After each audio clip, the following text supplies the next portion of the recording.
na uanguke. Oya, jitahidi sana unapoanguka.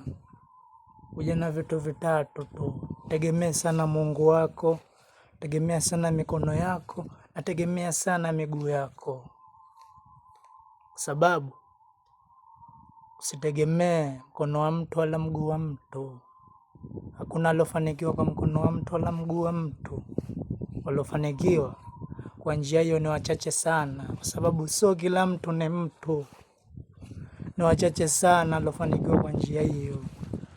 Jitahidi unapoanguka, unapoinuka, jitahidi kuinuka kwa spidi ya hali ya juu, kwa sababu mtoaji ni huyu mmoja, si mganga wala shetani wala jini. Mtoaji ni mmoja tu, ni Mungu pekee ndo anayejua wakati huu sasa hivi ni wa kumpa mja wangu, wakati huu sasa hivi si wa kumpa mja wangu. Jitahidi sana bro.